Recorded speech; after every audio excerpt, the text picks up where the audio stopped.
ಒಂದು ಜೀವನದಲ್ಲಿ ಒಂದು ಡೋರ್ ಮುಚ್ತಾ ಇದ್ದಂಗೆ ಎಲ್ಲರೂ ಹತಾಶ ಆಗ್ಬಿಡ್ತಾರೆ. ನನ್ನ ಕೈಲಿ ಏನೂ ಆಗಲ್ಲ ಇನ್ ಮುಂದಕ್ಕೆ ಅಂತ. ಅದರಲ್ಲಿ ನೀವು ನಾಟಕದ ಕಂಪನಿಗೆ ಸೇರ್ಕೊಂಡಾಗ ಆಕ್ಟಿಂಗ್ ಸ್ಕೂಲ್ಗೆ ಅಂಡ್ ಅಮ್ಮನ್ಗೆಲ್ಲ ಕೋಪ ಬಂದು ಮಾತೇ ಬಿಟ್ಬಿಡ್ತಾರೆ. ಬಟ್ ದೇರ್ ಇಸ್ ಸಮಥಿಂಗ್, ಒಂದು ಸ್ಪಾರ್ಕ್ ನಿಮ್ಮಲ್ಲಿ ಬರ್ನ್ ಆಗ್ತಾ ಇತ್ತು. ಹೌದು. I want you to talk about that because youngsters, young girls, I want you to really tell about that. My plus point is ಏನಾದರೂ ಮಾಡಬೇಕು ಅನ್ನೋದೇ ಜಾಸ್ತಿ ಮೈಂಡಲ್ಲಿತ್ತು. ಇಲ್ಲಿ ಮಧ್ಯೆ ನನಗೆ ಎಲ್ಲೂ ಯಾವುದೇ ರೀತಿಯ ಒಂದು ಲವ್ ಅನ್ನೋದಾಗ್ಲಿ ಅಥವಾ ಇನ್ನೊಂದಾಗ್ಲಿ ನಂಗೆ ಡಿಸ್ಟರ್ಬ್ ಆಗಿಲ್ಲ. ಯಾಕಂತಂದ್ರೆ ಇಲ್ಲಿ ಜಾಸ್ತಿ ದುಡ್ಡಿದ್ರೆ ಮೋಸ್ಟ್ಲಿ ಬೇರೆ ಕಡೆ ಡೈವರ್ಟ್ ಆಗ್ತಿದ್ನೇನೋ ನಾನು. ಈಗ ಜಾಸ್ತಿ ದುಡ್ಡಿದ್ರೆ ಏನೆಲ್ಲ ಬರೋದು ಥಾಟ್ ಮೈಂಡಲ್ಲಿ, ಅಲ್ಲಿ ಪಾರ್ಟಿ ಮಾಡೋಣ, ಅಲ್ಲಿ ಹೋಗೋಣ, ಅಥವಾ ಏನೋ ಒಂದು ಖರ್ಚು ಮಾಡೋಣ ಅನ್ನೋ ಥರ ಥಾಟ್ ಬರ್ತಿತ್ತು.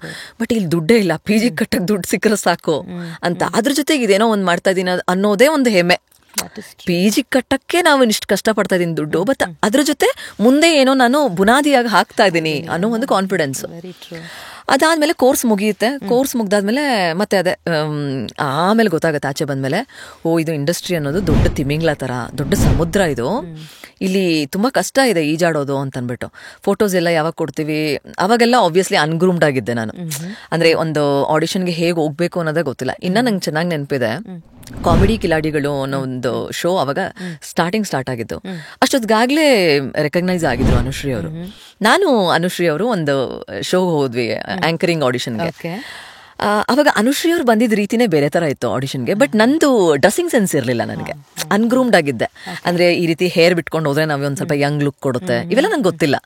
ಸುಮ್ಮನೆ ಆಡಿಷನ್ಗೆ ಹೋಗಿದ್ದೆ. ಸೊ ನಾನು ಅವರು ಒಟ್ಟಿಗೆ ಎಂಟ್ರಿ ಕೊಟ್ಟಿದ್ದು, ಅದೊಂದು ನಂಗೆ ಇನ್ನೂ ಚೆನ್ನಾಗಿ ನೆನಪಿದೆ.